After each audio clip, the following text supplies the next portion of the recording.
자, 부정적분이에요. 부정적분을 들어가기 전에 우리가 부정적분이라는 게 뭐냐부터 확인할 거예요. 자, 부정적분이라고 하는 거는 함수 대문자 fx가 있어요. 자, 함수 대문자 fx의 도함수가 소문자 fx일 때 우리가 대문자 fx를 소문자 fx의 부정적분이라고 해요. 부정적분이라고 할 거거든요. 자, 여기에서 함수 fx의 대문자 fx의 도함수가 fx다라고 하면 이거는 우리가 대문자 f'x가 소문자 fx다라고 쓸 수 있어요. 그리고 이때 자, 대문자 fx를 소문자 fx의 부정적분이라고 한다라고 하면 자, 기호를 인테그랄 fx dx라고 쓸 거예요. 자, 이렇게 정의를 하거든요. 이거를 이제 정확하게 다시 한 번 더 우리가 정의를 다시 해주면 자, 소문자 함수 fx를 먼저 쓸게요. 이제는 자, fx의 부정적분 중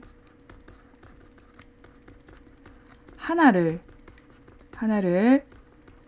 대문자 fx라고 하면 우리가 이거를 이제 기호로 어떻게 표시를 하냐면 인테그랄 fx dx가 대문자 fx 플러스 적분상수 c다라고 표현을 할 거예요. 그래서 자, 요 기호를 다시 한 번 더 써주면 이렇게 되거든요. 자, 그러면 여기에 있는 fx 플러스 c라는 거 하고요. 여기에 있는 fx 사이의 관계에서 자, 이렇게 가는 거는 우리가 그대로 부정적분이라고 얘기를 할 거예요. 그리고 반대로 오는 건 뭐예요? 우리가 도함수의 개념이거든요. 그래서 미분이다 라고 얘기를 할 거예요. 그래서 이렇게 하나의 기호로 정리를 하셔도 좋고요. 아니면 정의를 정확하게 기억을 하고 계셔도 괜찮아요.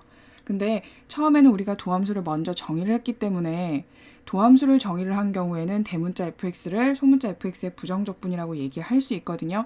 근데 그게 아니라 함수 fx의 부정적분을 정의를 한다라고 하면 그 부정적분 중에 하나를 우리가 대문자 fx라고 할 수 있어요. 그러니까 부정이라는 얘기 자체가 정해져 있지 않다는 얘기이기 때문에 단어기 때문에 자, 여기에 적분 상수가 뭐가 들어가든지 간에 미분하면 상수는 0이 되거든요. 그래서 부정적분 중 하나를 우리가 대문자 fx라고 정의를 하고 시작을 할 거예요.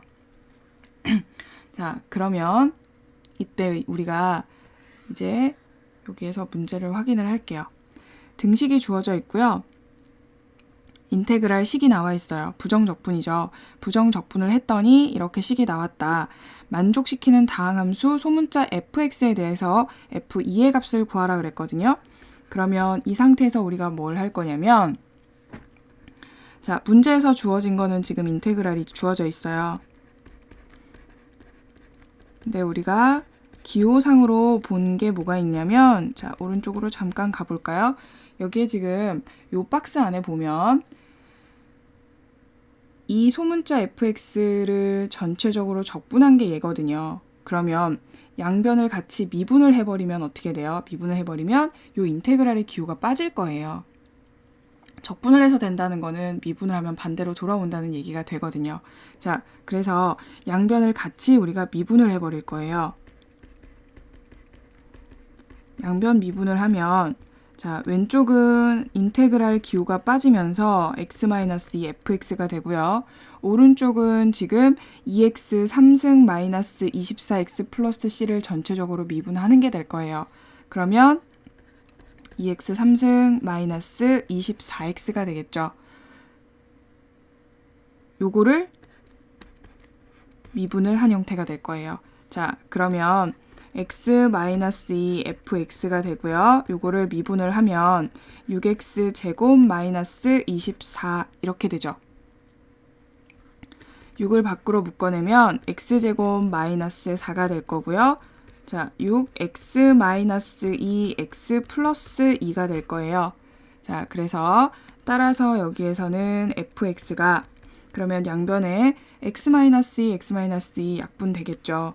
자, 약분되고 나면 6x 플러스 2가 남거든요. 그죠? 자, 여기에서 문제에서 구하라고 하는 건 마지막 확인하셔야죠. f2의 값이에요. x에다가 2 대입할 거예요. f2는 6에다가 2 플러스 2에서 전체 값은 뭐가 나오는 거예요? 자, 24가 나오겠죠. 그래서 인테그랄이 되어 있는 요 식 자체를요, 전체를 양변에 미분을 할 거예요. 미분을 해서 계산을 했더니 이런 부분이 나오더라라는 거를 기억하시면 이 문제는 풀 수 있겠죠.